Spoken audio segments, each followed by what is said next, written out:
Bonjour à tous et bienvenue dans ce 6h30. Le président de la République, Alassane Ouattara, s'est entretenu hier au palais présidentiel avec l'ambassadeur du Japon en Côte d'Ivoire.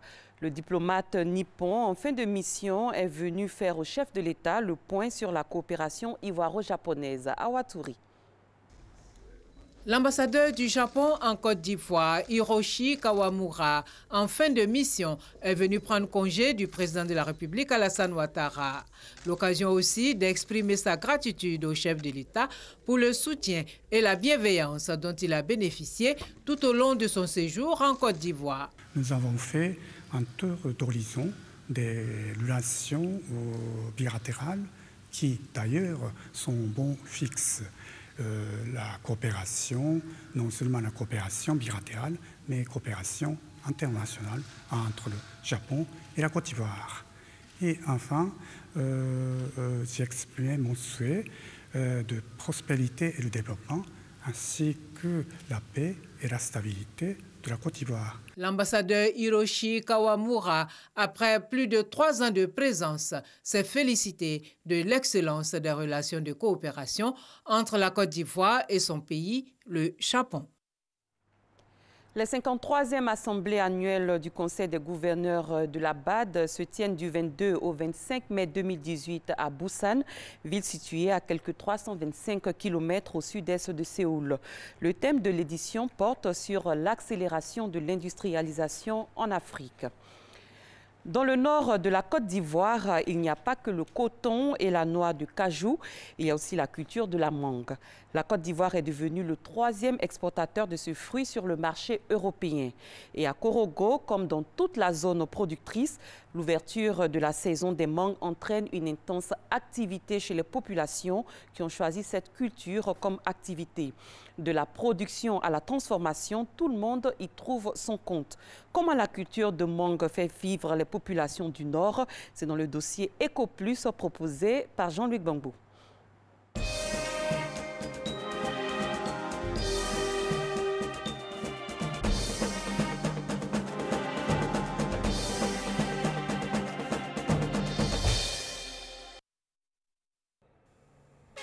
Des véhicules qui, à peine stationnés, sont pris d'assaut par des vendeuses de mangue.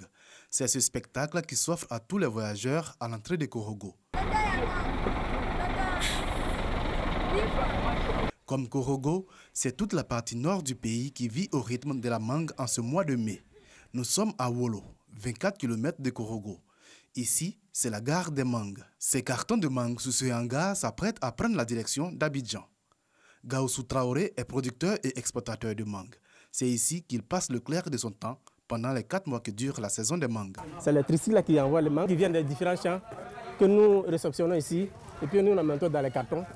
Et puis bon, ensuite nous les attachons, puis on met dans les gros camions. Direction Abidjan. 2 fois par jour, nous pouvons faire 15 à 20 camions. Un camion peut prendre moins ça, 450 à 500 cartons. La production nationale est estimée aujourd'hui à près de 100 000 tonnes. Et la mangue est devenue le 3e fruit d'exportation après l'ananas et la banane. Avec 32 600 tonnes exportées en 2016, la Côte d'Ivoire s'est hissée au rang de 3e fournisseur de mangue du marché européen après le Brésil, 100 000 tonnes, et le Pérou, 80 000 tonnes. Mais les autorités ivoiriennes veulent miser sur la transformation locale de la mangue. À Bundiali, cette unité de séchage de mangue fait partie des 3 unités installées dans le nord du pays. Un projet initié par le Fonds interprofessionnel pour la recherche et le conseil agricole, FIRCA. Ça, c'est la mangue séchée made in Côte d'Ivoire. Comme vous pouvez voir la coloration, c'est une belle coloration et un bon goût. Et chaque fois que moi je vois ça, je dis, mais la mangue, c'est certainement l'or des demain. La mangue séchée, un produit à forte valeur ajoutée et qui s'exporte très bien sur les marchés étrangers. La totalité de la production de cette unité est destinée à l'exportation. Le marché local lui reste encore vierge. Les gens connaissent beaucoup la mangue fraîche, mais ils ne connaissent pas beaucoup la mangue séchée. Donc il faut faire un marketing, il faut faire une publicité, il faut sensibiliser les gens aussi. Parce que la mangue séchée, c'est quand même une bonne idée. Parce que ça permet d'avoir la mangue à tout moment. Même hors saison, c'est que ces mangues que vous voyez là, faire facilement 2 ans dans les bonnes conditions de conservation.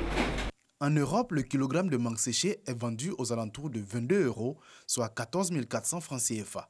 Au plan local, il se négocie entre 4 500 et 5 200 francs CFA. Pionnière de l'activité à Boundiali, la fruitière de la Bagoui emploie une cinquantaine de personnes, majoritairement des femmes, qui s'occupent du triage, de l'épluchage, de la découpe et de l'emballage. La présence des unités de production de mangue séchée est aussi une opportunité pour les producteurs pour écouler leur production. C'est le cas pour Ouma Koulibaly, propriétaire de 6 hectares de mangue à Boundiali. En dehors des unités de production de mangue séchée, Oumar fournit sa production aux exploitateurs, mais également aux particuliers. Les 3 fruits, ici au champ, nous les vendons à 50 francs. Nous souhaitons qu'à partir de maintenant que l'État, tel qu'ils ont fait avec l'anacarde et le café cacao, nous aide à planifier un prix et faire et respecter ce prix-là jusqu'au plus petit producteur. Et sans ce moment-là, nous, on peut dire que nous sommes déjà pris en compte par l'État. La filière mangue a été inscrite au Plan national d'investissement agricole, PNIA. Avec l'appui du FIRCA, le gouvernement envisage de financer l'introduction de nouvelles variétés dans cette filière qui fait déjà vivre quelques 7000 personnes. En 2016, la mangue a rapporté 6,5 milliards de francs CFA à ses producteurs. De quoi se positionner définitivement comme une alternative crédible aux cultures traditionnelles du Nord ivoirien que sont le coton et l'anacarde. Après la mangue, on s'intéresse à la filière palmier à huile. Une trentaine de dirigeants d'organisations coopératives en formation sur 15 jours. Objectif, renforcer leurs capacités, échanger les expériences afin de résoudre efficacement les problèmes liés à l'évacuation des productions vers les usines, à la faible productivité des exploitations de palmiers à huile et au renforcement institutionnel des structures de gestion de leur association. Noël Niagnou. La filière palmier à huile, le PESAC, programme d'appui au secteur agricole de Côte d'Ivoire, cofinancé par la Banque mondiale, le CDD, contrat de désendettement et de développement. Un mariage de raisons qui dure depuis 4 ans. 3 piliers fondent cette raison: l'amélioration de l'accès au marché des acteurs de la filière, amélioration aussi de la productivité et enfin, contribution au renforcement institutionnel de sa structure fêtière qu'est l'AIPH, Association interprofessionnelle de la filière palmier à huile. Il s'agit ainsi de lubrifier la filière avec une huile de qualité, produit d'acteurs suffisamment outillés. Au soir de l'avis du PESAC, on estime que, ayant été la deuxième interprofession à se mettre en place, ils sont assez outillés pour voler de leurs propres ailes. C'est pourquoi nous leur donnons les rudiments pour monter eux-mêmes des projets bancables de manière à approcher les différents bailleurs et rechercher des financements pour la suivi de leur corporation. D'où l'avènement de cet atelier de renforcement de capacité des dirigeants de la FENACOPAFSI et des responsables des sociétés coopératives du secteur. La trentaine de participants répartis en 2 groupes, des directeurs exécutifs comptables pour le groupe 1, quant au second, il prend en compte les administrateurs et le conseil de surveillance. Tout ce monde a salué la pertinence de cette formation. Il est bon que les dirigeants de coopératives d'Ivoire arrivent à lire un bilan. Nous avons des directeurs qui font des bilans en fin d'année. Mais si vous êtes PCA d'une structure coopérative et que vous ne savez pas lire le bilan, il va sans dire que vous ne pourrez pas donner des orientations. Le conseil ne pourra pas donner des orientations dans le cadre de l'amélioration. Donc cette formation, elle est la bienvenue pour mettre à niveau ceux qui le sont et ceux qui ne sont pas, pour qu'ils puissent apprendre les b.a.-ba de la lecture du bilan. Parce qu'aujourd'hui, nous devons être professionnels.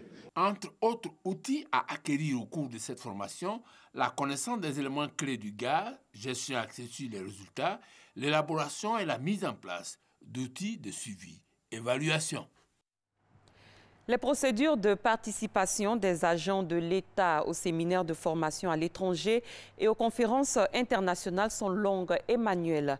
Pour faciliter la tâche aux acteurs impliqués dans la gestion de ces missions, un système intégré de gestion des conférences et missions à l'étranger a été créé par la Société nationale de développement informatique. On en parle avec Justine Seydjiki.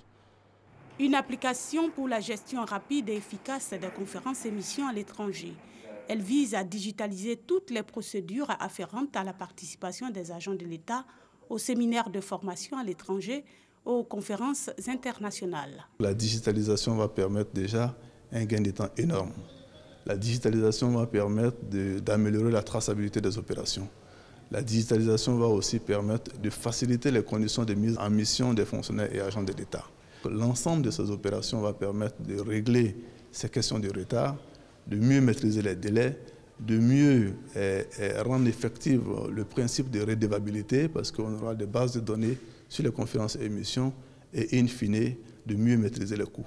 Les acteurs impliqués dans la gestion des conférences et émissions à l'étranger sont appelés à passer au peigne fin l'application pour y apporter des amendements si besoin est en vue de sa mise en œuvre dès juillet 2018. Rappelons que chaque année, l'État de Côte d'Ivoire consacre près de 4 milliards de francs CFA à la formation à l'étranger et à la participation aux conférences internationales de ses fonctionnaires et agents. À l'étranger, au Chili, 14 prêtres impliqués dans un scandale d'abus sexuels ont été suspendus après avoir été dénoncés par un paroissien.